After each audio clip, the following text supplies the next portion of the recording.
ठीक है।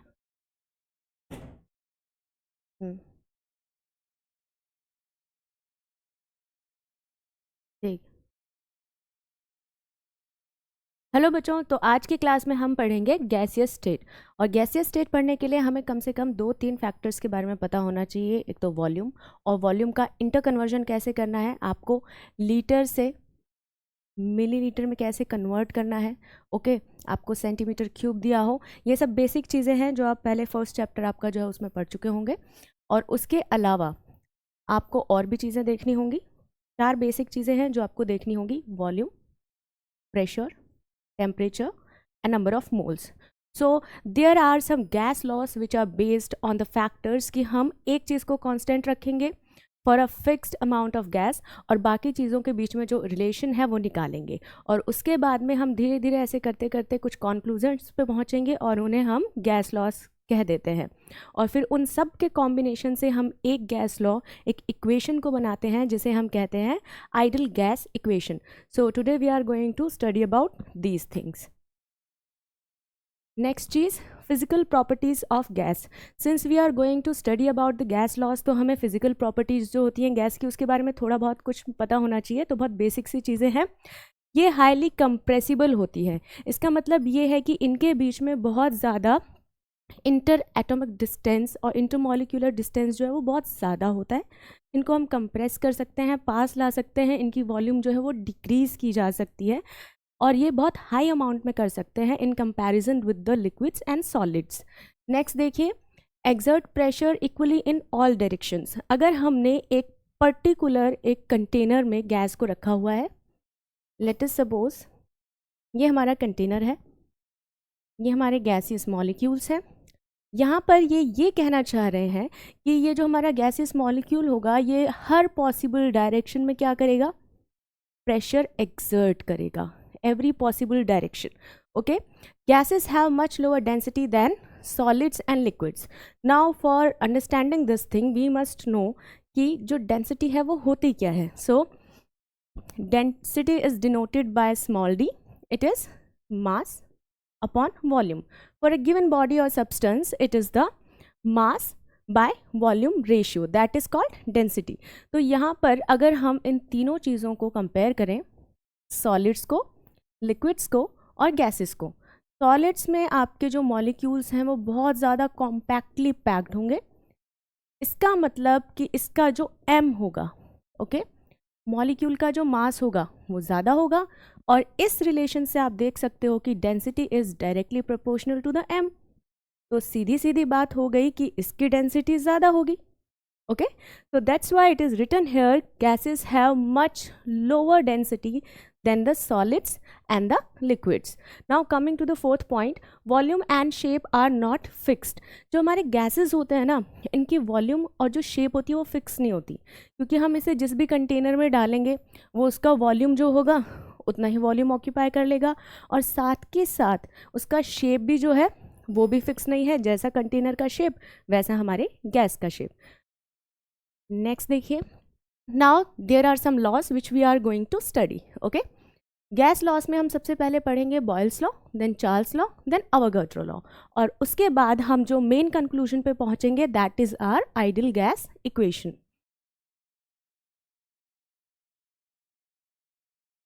Yes, so coming to the Boyle's law.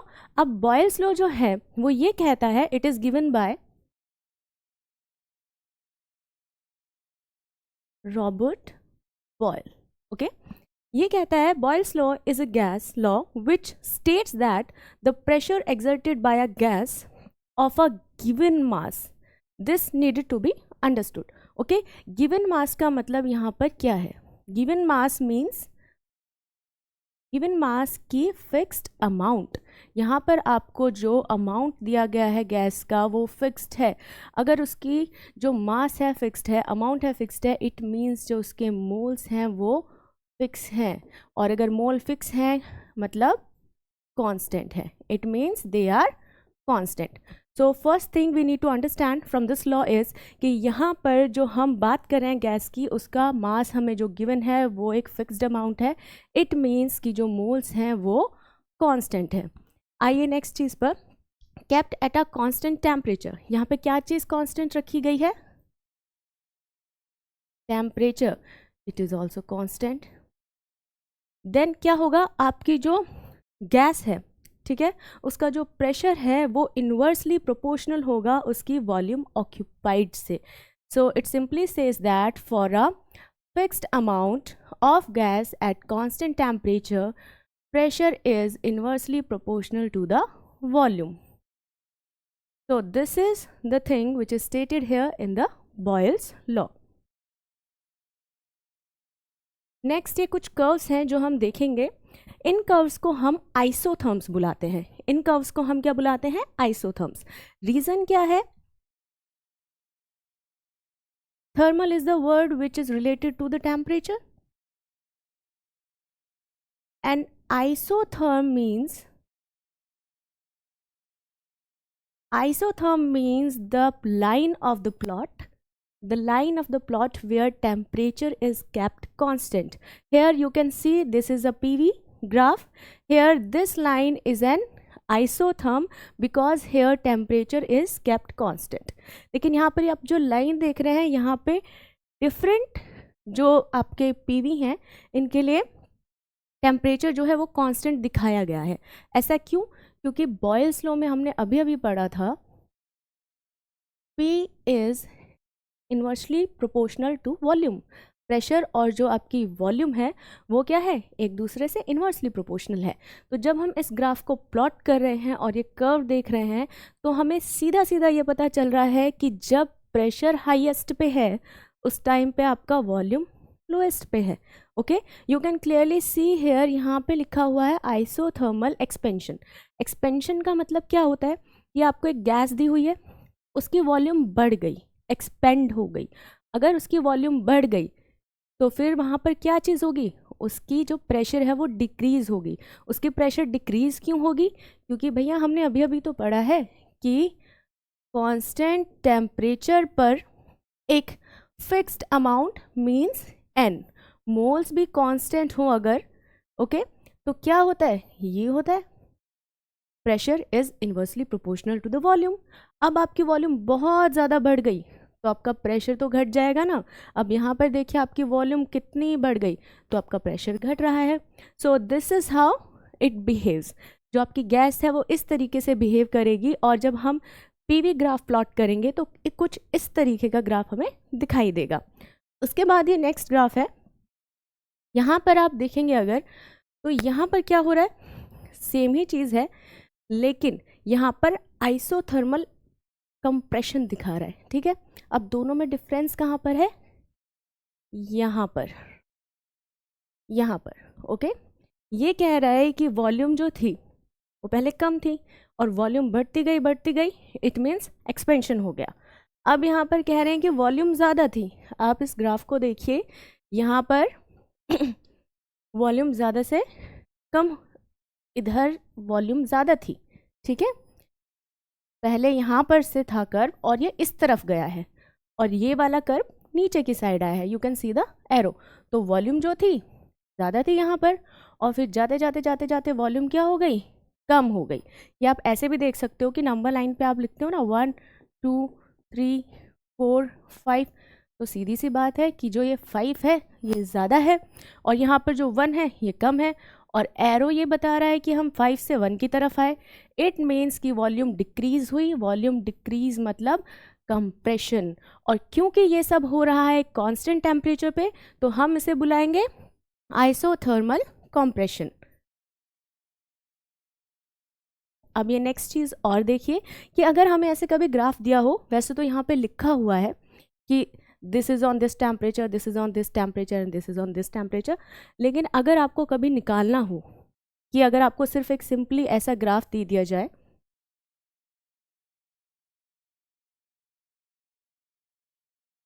और वहाँ पर वो लिख दें T3 T2 T1 और फिर आपसे पूछे कि इनमें से कौन सा वाला टेम्परेचर ज़्यादा है, तो आप कैसे पता लगाएंगे? देखिए, आप सीधे सीधे, आपको ये तो पता है P is inversely proportional to V, ये हमने ग्राफ बनाया है। लेकिन इसके बाद में आप ये चीज़ हमेशा याद रखना, ये हमारी आइडल गैस इक्वेशन है वैसे तो, PV इक्वल्स टू nRT। इसको हम डिटेल में आगे डिस्कस करेंगे, बट यहाँ पर n means number of moles of gas, okay, R is gas constant, T is temperature, P is pressure and V is volume. जब भी आपको ऐसा कुछ दिया हो तो आप सीधा सीधा ये देखना कि इनमें से एक चीज़ को आपको क्या करना होगा, कांस्टेंट। इनमें से एक चीज़ को आप कांस्टेंट मान लो। आप मान लो V कांस्टेंट है तो आप एक स्ट्रेट ऐसे लाइन बना दीजिए। आपने V की तरफ से एक लाइन बना दी। अब यहाँ पर जहाँ जहाँ इन T वाली लाइंस के साथ V अटैच्ड है वहाँ पे आप ऐसे प्रेशर वाले जगह को ज्वाइन कीजिए। ये आपने ज्वाइन किया। अब यहाँ पर जहाँ पर T1 लिखा हुआ है लिखिए P1, T2 से ज्वाइन है P2 और T3 से ज्वाइन है दैट इज P3। आपने कांस्टेंट क्या मान लिया है, V। ये हमने माना है, ये है नहीं, लेकिन यहाँ से हम ये भी देख सकते हैं कि जो प्रेशर है that is directly proportional to T। ये P और T सामने सामने है इक्वल टू के, ठीक है। तो यहाँ पे आप ये देख पा रहे हैं कि अगर यहाँ पे प्रेशर कम है इट मीन्स T1 की वैल्यू भी कम आएगी। क्यों? क्योंकि वो डायरेक्टली प्रोपोर्शनल है, ओके। अब नेक्स्ट देखिए, इससे ज़्यादा किसकी होगी, P2 की। क्यों? क्योंकि P1 से ज़्यादा P2 है, P2 से ज़्यादा P3 है। एंड इसी हिसाब से आप ये देख लोगे कि जो आपका जो फर्स्ट ये है ये सबसे कम टेम्परेचर है, इससे ज़्यादा ये वाला और इससे ज़्यादा ये वाला। This is how you can understand, okay. अब यहाँ पे जो नेक्स्ट कर्व है ये थोड़ा सा अलग है, ये थोड़ा सा अलग है, इसको थोड़ा अलग तरीके से देखेंगे। Yes,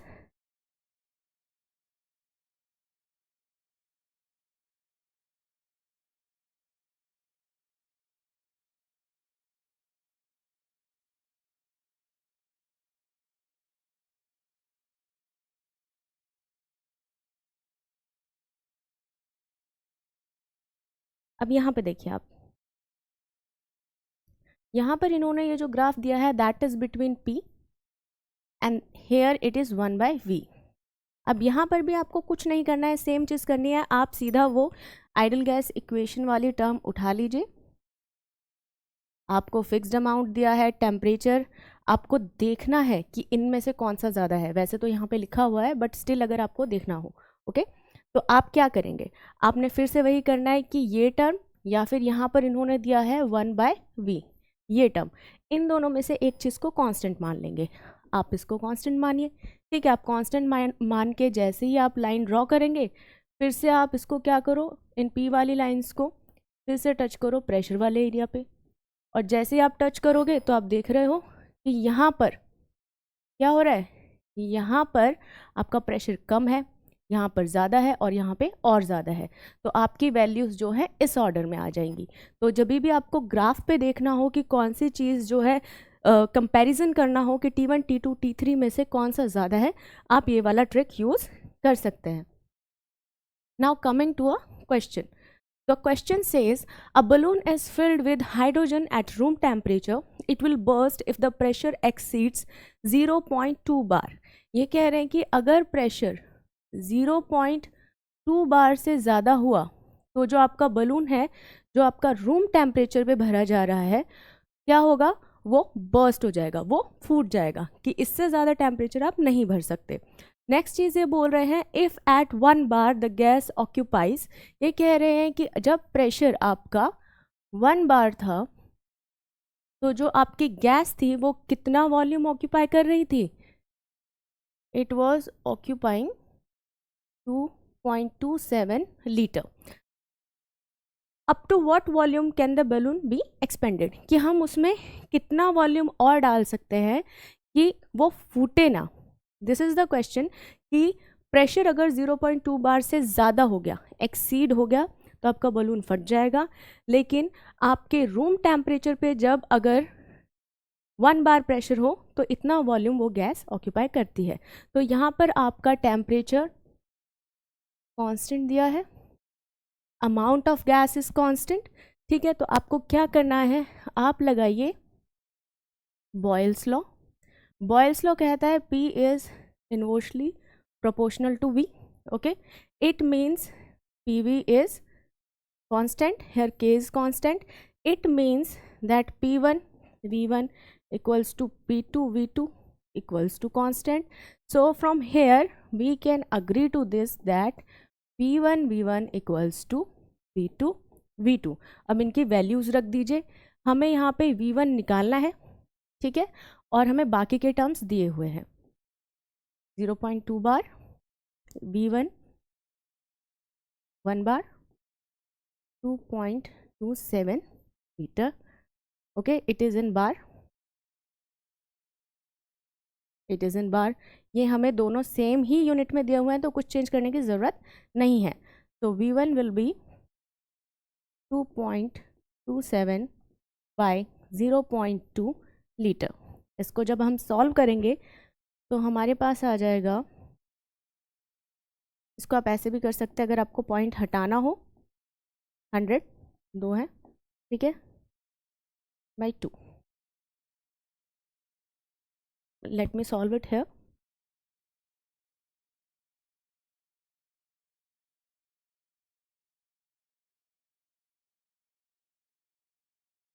by 2. 10 को वैसे ही रहने देते हैं. 113.5 और नीचे 10 है, इट मीन्स 11.35. ओके, इसको जब आप सॉल्व करोगे तो 11.35 लीटर आपका आंसर आया है, लेकिन जो वॉल्यूम है इससे कम होनी चाहिए क्योंकि हमें दिया हुआ है कि 0.2 बार से जैसे ही एक्सीड होगी ये चीज़ प्रेशर, वैसे ही आपका जो बलून है वो बर्स्ट हो जाएगा. इट मीन्स कि जो आपकी वॉल्यूम है इट शुड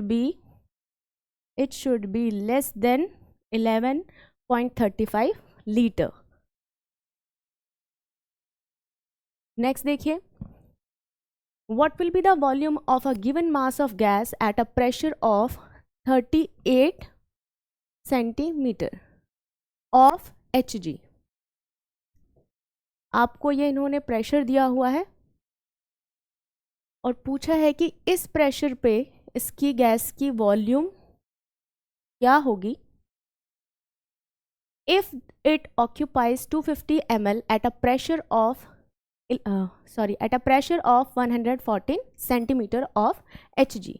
ये कह रहे हैं कि ये जो गैस है ये 250 ml ऑक्यूपाई करती है जब आपका जो प्रेशर हो वो कितना हो, 114 सेंटीमीटर ऑफ Hg हो. इट मीन्स कि हमें फिर से वही कंडीशंस दी गई हैं, P1 V1 P2 V2. अब इसे सॉल्व कर देंगे. यहाँ पर क्योंकि ये दोनों सेम ही यूनिट में हैं तो हमें कुछ चेंज करने की ज़रूरत नहीं है.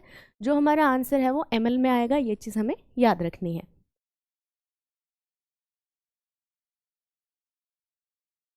Put the values.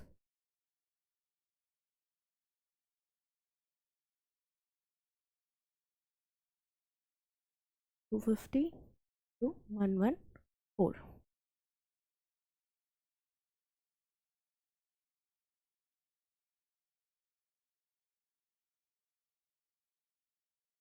और इस चीज़ को जैसे ही हम सॉल्व करेंगे हमारी ml में वॉल्यूम आ जाएगी. सो इसी तरीके से हमें चीज़ों को सॉल्व करते हुए चलना है. अब नेक्स्ट क्वेश्चन पे आएंगे. नेक्स्ट हमारी लॉ है दैट इज़ चार्ल्स लॉ.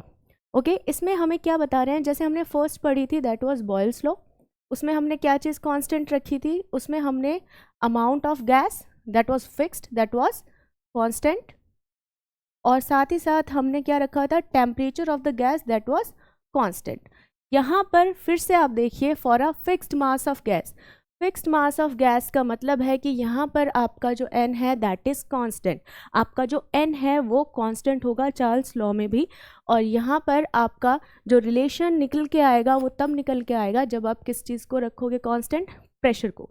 तो ये चीज़ याद रखनी है. बॉयल्स लॉ में हमने टेम्परेचर को कांस्टेंट रखा था और चार्ल्स लॉ में हम प्रेशर को कांस्टेंट रखेंगे. ज़रा देखिए, for a fixed mass of gas the volume of a gas is directly proportional to the absolute temperature. Why it is given here absolute temperature? Because here we deal with three temperatures normally. That is degree Celsius, degree Fahrenheit and kelvin. जहाँ पर हम kelvin scale use करते हैं वहाँ पर हम इस term का यूज़ करते हैं। तो यहाँ पर इनका यही कहना है कि जो आपकी वॉल्यूम है वो डायरेक्टली प्रोपोर्शनल होगी टेम्परेचर से एट कांस्टेंट प्रेशर, और ये जो आपका टेम्परेचर होगा दैट इज एब्सोल्यूट टेम्परेचर। अब देखिए ज़रा, at constant pressure the volume of a given mass of a gas increases और decreases by 1/273 of its volume at 0 degree Celsius for every 1 degree Celsius increase और decrease in temperature respectively. इनके कहने का मतलब ये है कि जैसा कि हमने अभी अभी अपने लॉ में देखा, V is directly proportional to T at constant pressure for a fixed amount of gas. ठीक है, ये जो आपका अमाउंट है और आपका प्रेशर है, ये दोनों ही चीज़ें क्या हैं, कांस्टेंट है, और ये डायरेक्टली प्रोपोर्शनल है। लेकिन ये कह रहे हैं कि जो आपकी वॉल्यूम है वो कैसे इंक्रीज़ होगी, जब भी आपका 1 डिग्री सेल्सियस इंक्रीज़ होगा, जो आपका टेम्परेचर है 1 डिग्री सेल्सियस इंक्रीज़ होगा, तो आपकी जो वॉल्यूम है वो 1/273 V0 इंक्रीज़ होगी। ओके, इतना प्लस होते चले जाएगा। ऐसा इसलिए भी है क्योंकि ये डायरेक्टली रिलेशन हमने जब निकाला एक्सपेरिमेंटली तब हमें पता चला कि ये इस फ्रैक्शन में आता है। सो अगर हम माने कि टेम्परेचर जब हमारा टेम्परेचर 0 डिग्री सेल्सियस था, क्या था, 0 डिग्री सेल्सियस, ओके, T0, उस पर हमारी जो वॉल्यूम थी वो थी V0। लेकिन अगर आपको वॉल्यूम VT निकालनी है एट सम टेम्परेचर T, वो टेम्परेचर कुछ भी हो सकता है, 36, 46, 58, एनीथिंग, तो वहाँ पर ये कह रहे हैं कि जो आपकी 0 डिग्री पे वॉल्यूम थी उसमें 1/273 ये वाला फ्रैक्शन किसका, जितना आपका टेम्परेचर आया है T डिग्री सेल्सियस, ओके, ये अमाउंट V0 का, ओके, ये अमाउंट V0 का ऐड होते चले जाएगा। Let me right it properly, ये यहाँ पे भी लिख सकते हैं V0।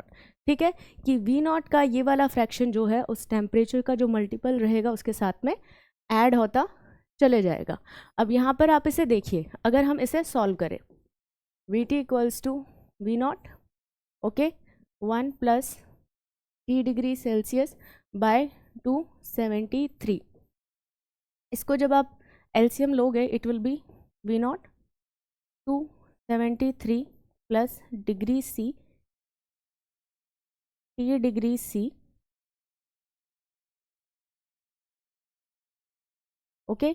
यहाँ पे हमने क्या किया है, जो वॉल्यूम है वो वैसे ही हमने कॉमन ली हुई है, इस चीज़ को यहाँ पे ऐड किया, तो आप ये चीज़ देख पा रहे होगे 273 इधर है और 273 इधर भी है।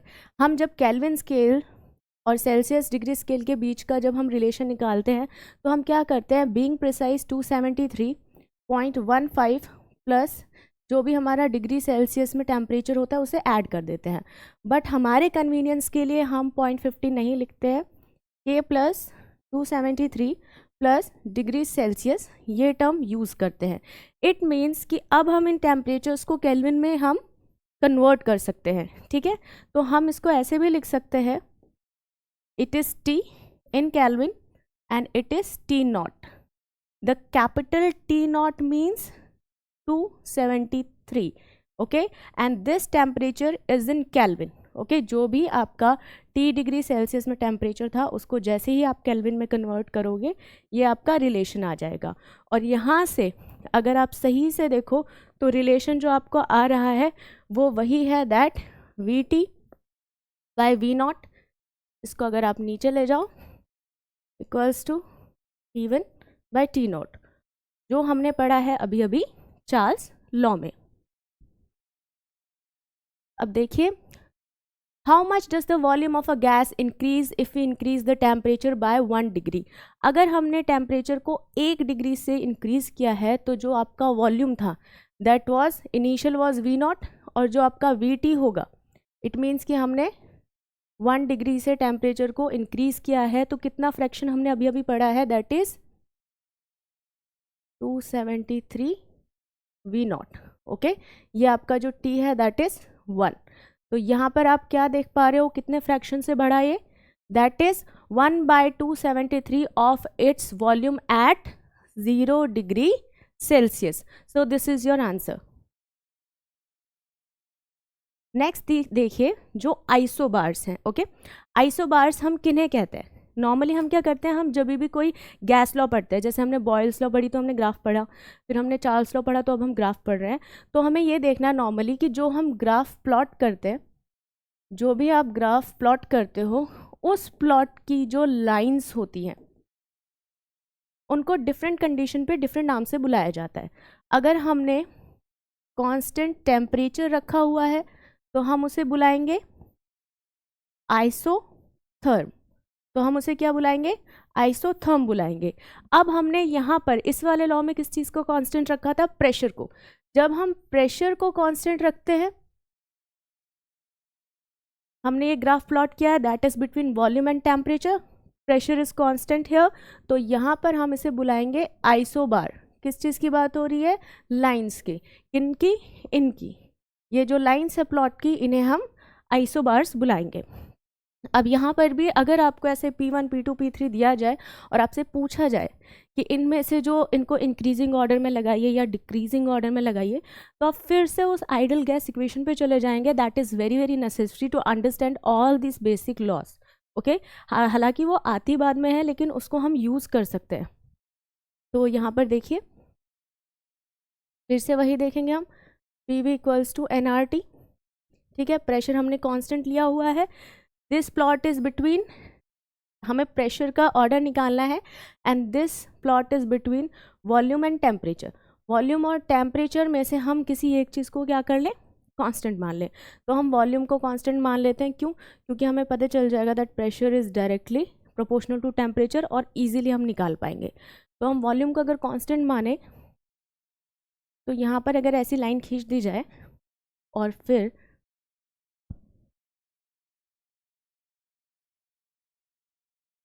यहाँ से हम इसको, सॉरी, वॉल्यूम को हम कांस्टेंट करते हैं,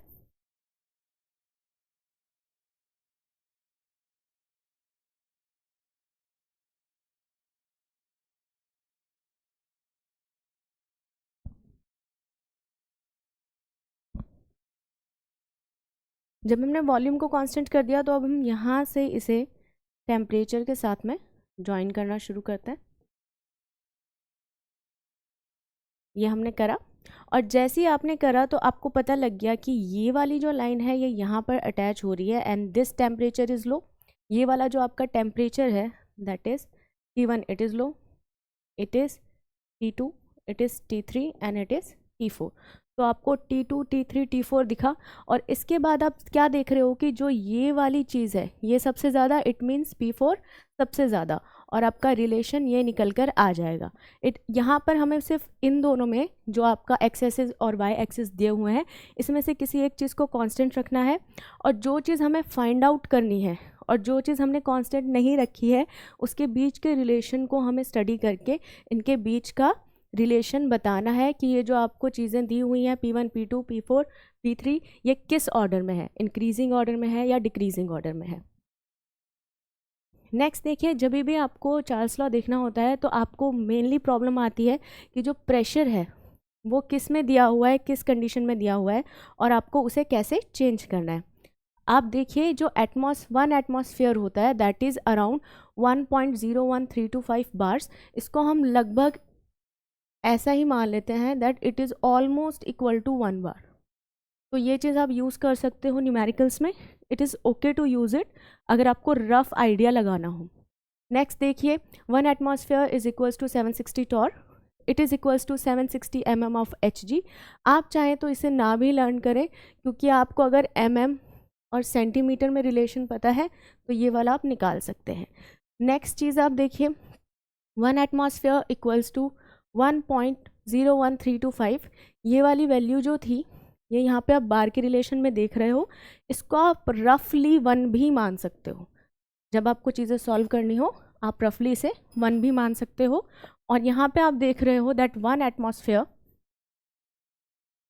इक्वल्स टू 1.01325 इंटू 10⁵ पास्कल। इसको आप रफली 1 मानो तो 1 एटमॉस्फेयर जो है आपका अराउंड 10⁵ पास्कल होता है। और जो आपको नेक्स्ट टर्म दिखाई दे रही है ये, यहाँ पे कुछ भी नहीं चेंज हुआ है, सिर्फ क्या किया गया है, यहाँ पर पास्कल को न्यूटन मीटर स्क्वायर के टर्म्स में लिख दिया गया है। जैसे आपको पता है pressure equals to force exerted per unit area, force की यूनिट न्यूटन, एरिया का मीटर स्क्वायर, तो इन्होंने पास्कल जो यूनिट है फोर्स की, एसआई यूनिट, इसको बस न्यूटन मीटर स्क्वायर के टर्म्स में लिख दिया है यहाँ पर। ये चीज़ें थोड़ी सी लर्न होनी चाहिए। फिर हमारा जो टेम्परेचर नापने के स्केल्स हमारे पास हैं उनका अगर इंटर कन्वर्जन आ जाए, आपको चाहिए एब्सोल्यूट टेम्परेचर और यानी कि टेम्परेचर केल्विन में, और आपको वो टेम्परेचर मिल जाए सेल्सियस में या फ़ारेनहाइट में, तो आपको एटलीस्ट फार्मूलाज पता होने चाहिए that how to change it, कि उसको बदलना कैसे है। जैसे यहाँ पर देखिए, इट इज़ वेरी इजी कि आपको जो भी टेम्परेचर दिया हो, लेट सपोज आपको 27 डिग्री सेल्सियस टेम्परेचर दिया है, तो आपको क्या करना है, आपको केल्विन में टेम्परेचर निकालने के लिए 27 डिग्री सेल्सियस वाला ये जो टेम्परेचर था इसको प्लस करना है 273.15 से। जब हम ये चीज़ कन्वर्ट कर रहे होते हैं तो हम सीधा वो टेम्परेचर को यहाँ पे लिख देते हैं, डिग्री सेल्सियस नहीं लिखते। 27, it will be around 300.15 kelvin. This is the temperature in kelvin. Okay, हमेशा याद रखना है कि डिग्री सेल्सियस लिखते हैं, डिग्री फ़ारेनहाइट लिखते हैं, लेकिन केल्विन ऐसे ही लिखा जाता है, इसके साथ डिग्री हम नहीं लिखते हैं। नेक्स्ट देखिए,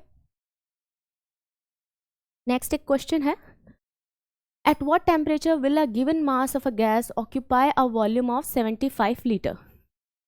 ये कह रहे हैं कि जो वॉल्यूम है वो हमारी गैस 75 लीटर ऑक्यूपाई करे, वो टेम्परेचर कौन सा होगा if it occupy a volume of 100 litre.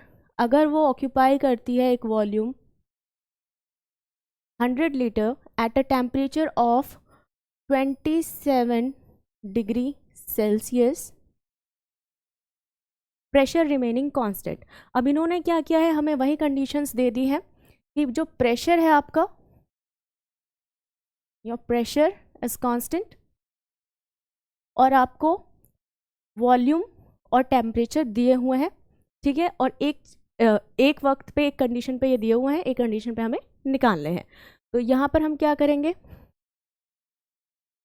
V is directly proportional to T, all of us know that. हम इसको लिख सकते हैं V/T इक्वल्स टू कॉन्स्टेंट, या फिर ऐसे लिख सकते हैं V1/T1 इक्वल्स टू V2/T2। अब यहाँ पर वैल्यूज पुट करनी होंगी।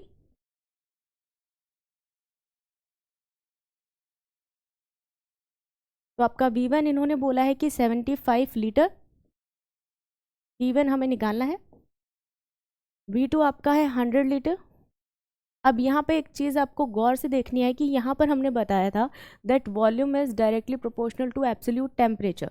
ओके, तो इसको हम केल्विन में कन्वर्ट करेंगे, 27 + 273,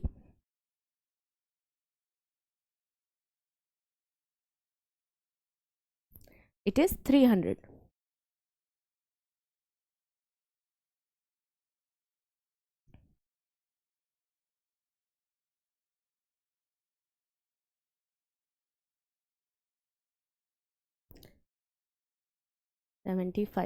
ये आपका टेम्परेचर आ जाएगा।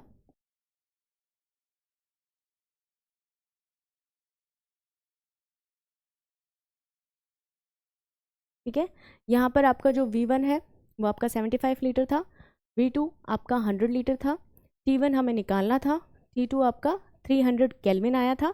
जब हम इसको वैल्यूज़ की प्लेसमेंट कर रहे थे तो आपका जो T1 है दैट इज़ 3 × 75। ओके,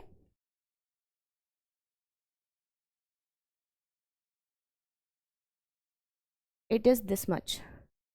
ओके, तो आपका ये जो है यहाँ पर हमने क्या किया है, हमने वही चीज़ का यूज़ किया है कि कांस्टेंट प्रेशर पे आपकी जो वॉल्यूम है वो एब्सोल्यूट टेम्परेचर के डायरेक्टली प्रोपोर्शनल होगी। Come to the next thing, on a ship sailing in Pacific Ocean where temperature is 23.4 degree Celsius. यहाँ पर जो आपको टेम्परेचर दिया है दैट इज़ 23.4 डिग्री सेल्सियस, इतना आपको टेम्परेचर दिया है। अब balloon is filled with 2 litre air, एक बलून में एयर डाली गई 2 litre. What will be the volume of the balloon when the ship reaches Indian Ocean where temperature is 26.1 degree Celsius. अब ये कह रहे हैं दूसरा टेम्परेचर आपको दिया है 26.1 डिग्री सेल्सियस और साथ में पूछा है कि अब जो वॉल्यूम है वो क्या होगी। यहाँ पर आपका प्रेशर कांस्टेंट है, प्रेशर के बारे में कोई बात भी नहीं की गई है और वो सिर्फ ये बोल रहे हैं कि जो टेम्परेचर है उसमें चेंज आया है तो वॉल्यूम में क्या चेंज आएगा। यहाँ पर भी आपको सेम चीज़ करनी है, V is directly proportional to T। Okay, या फिर हम ऐसे भी लिख सकते हैं V1/T1 इक्वल्स टू V2/T2। यहाँ पर फर्स्टली आप क्या करोगे, ये जो चीज़ें हैं डिग्री सेल्सियस में इसे आप केल्विन में कन्वर्ट करोगे, तो आपका जो T1 है इट विल बी 273.23.4,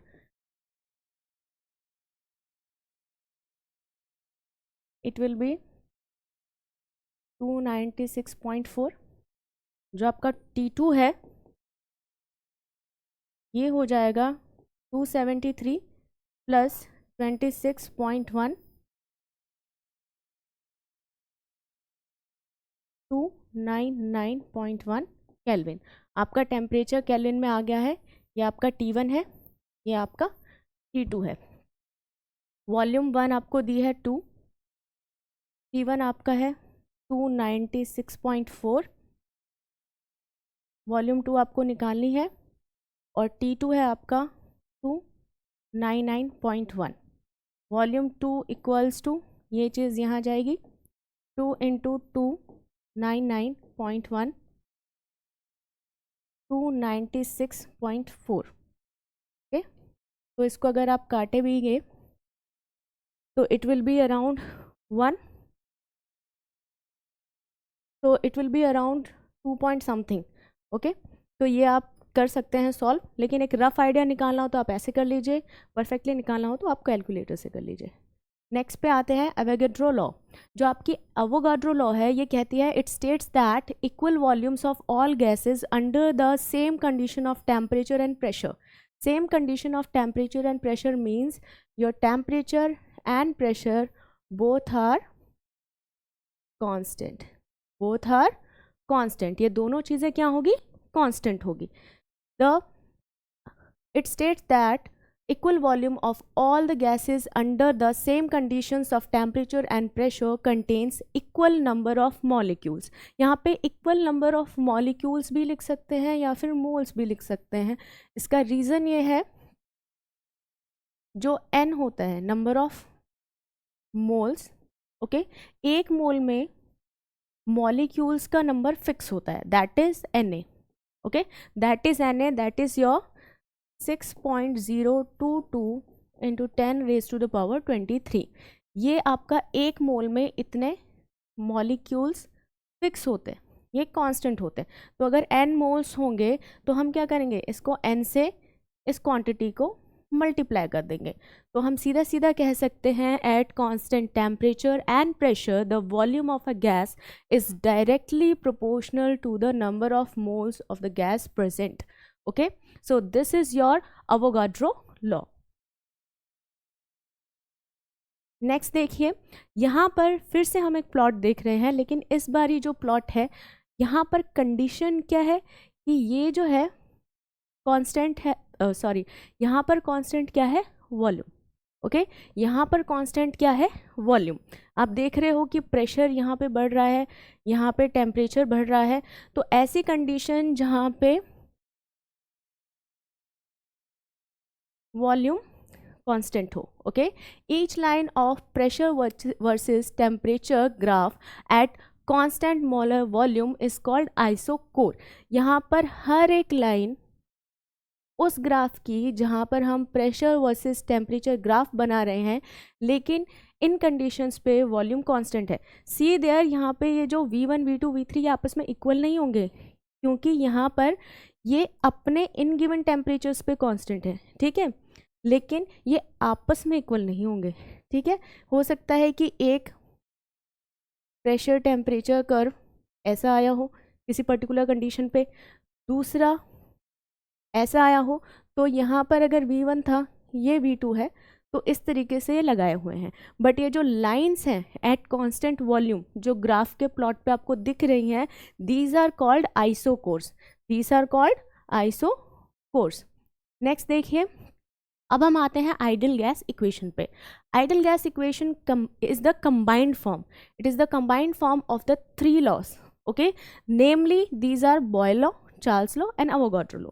यहाँ पर हमने बॉयल्स लॉ में पढ़ा था कि जो आपका टेम्परेचर है वो कांस्टेंट होता है, आपका amount of gas, okay, that is moles, वो फिक्स्ड होते हैं, और यहाँ पर जो आपका वॉल्यूम है या फिर हम कह सकते हैं प्रेशर है, ये आपस में इन्वर्सली प्रोपोर्शनल होते हैं, ठीक। ये आपका बोलता है बॉयल्स लॉ। चार्ल्स लॉ में क्या होता है, आपका प्रेशर कांस्टेंट होता है, amount of gas is fixed, the number of moles of the gas is fixed, और यहाँ पर क्या चीज़ हमें मिलती है रिलेशन में, that is V is directly proportional to the absolute temperature। ये जो आपका टेम्परेचर है ये केल्विन में होता है और एब्सोल्यूट टेम्परेचर के डायरेक्टली प्रोपोर्शनल होती है। अवोगाड्रो लॉ में क्या होता है कि आपका जो टेम्परेचर है और प्रेशर है ये दोनों कांस्टेंट होते हैं, और आपकी जो वॉल्यूम होती है that is directly proportional to n. Here n is the number of moles of the gas. तो इन तीनों लॉस को जब कंबाइन करते हैं, इनकी जब कंबाइन फॉर्म में लिखते हैं, तो हम ऐसा लिख सकते हैं V is proportional to n number of moles, T absolute temperature and inversely proportional to pressure। और जब हम इस प्रोपोर्शनलिटी साइन को हटाते हैं तो हम यहाँ पे लिखते हैं V equals to N R T by P। यहाँ पर ये जो R है, R, this is constant, this is constant, इसे हम गैस कांस्टेंट भी कहते हैं, it is also known as gas constant, या फिर हम इसे यूनिवर्सल गैस कांस्टेंट भी कह सकते हैं, ओके, या फिर हम इसे यूनिवर्सल गैस कांस्टेंट भी कह सकते हैं, किसको, आर को। और हम इसको सिंप्लीफाई करके लिखना चाहें इस इक्वेशन को, तो हम ऐसे लिख सकते हैं PV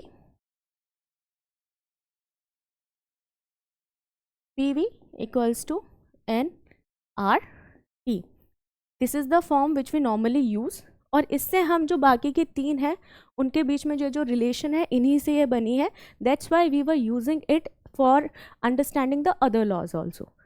तो यहाँ पर अब नेक्स्ट देखते हैं यूनिवर्सल गैस लॉ जो है, सॉरी यूनिवर्सल गैस कांस्टेंट जो है, इसके जो यूनिट्स हैं वो डिफरेंट होते हैं, क्योंकि जब हम इसमें डिफरेंट डिफरेंट वैल्यूज़ पुट करते हैं तो इसकी खुद की भी यूनिट और वैल्यू डिफरेंट निकल के आती है। हमने देखा अभी अभी आइडियल गैस इक्वेशन में PV इक्वल्स टू nRT। अब हमें बात करनी है R की, तो ये चीज़ें इधर आएंगी, PV N नीचे आ जाएगा, R भी नीचे आ जाएगा, NT, ठीक है। इस तरीके से हम R की वैल्यू निकाल सकते हैं। अगर हमने प्रेशर, यहाँ पे आप देख रहे हैं प्रेशर हमने पुट किया है आपका एटमॉस्फेयर में, okay, there is written 10 raise to the power 5 PA, 10 raise to the, मैंने अभी भी बताया था 1 ATM equals to 1 into 10 raise to the power 5 pascal, ठीक है। 1 हमने वो रफली वैल्यू जो थी 1.0 समथिंग, उसको हमने रफली 1 मान लिया था, तो that is in the atmosphere, okay. यहाँ पर ये हमने V की वैल्यू रखी है, ठीक है, नीचे हमने 1 मोल मान लिया है, और ये हमने एब्सोल्यूट टेम्परेचर रख लिया है। तो इन कंडीशंस पे R की वैल्यू निकल के आती है 8.314 pascal metre cube per kelvin per mole. अगर हम जूल्स के टर्म में देखें तो ये आती है 8.314 जूल पर केल्विन पर मोल।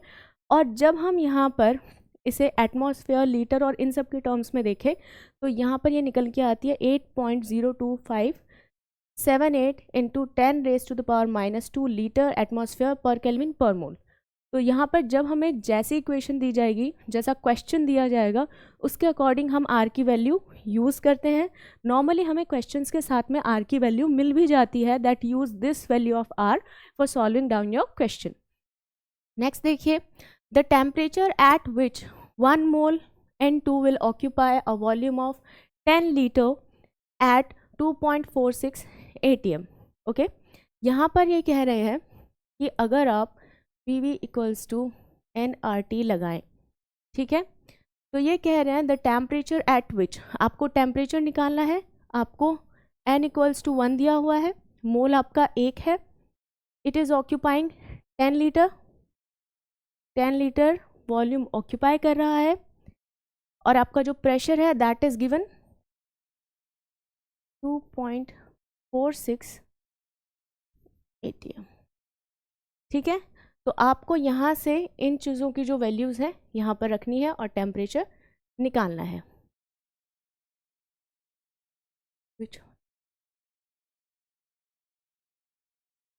2.46 इंटू 10 1, ओके, आर की value 0.082 T, T equals to 2.46 into 10 0.082 को आप ऊपर ले जाइए, इसका पैसे भी लिख सकते हैं।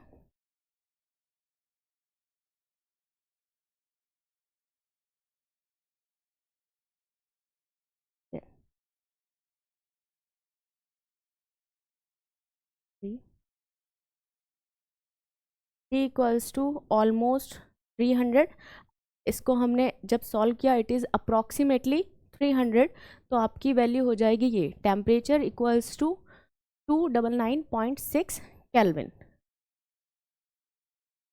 Thank you for today, we will meet you in the another lecture.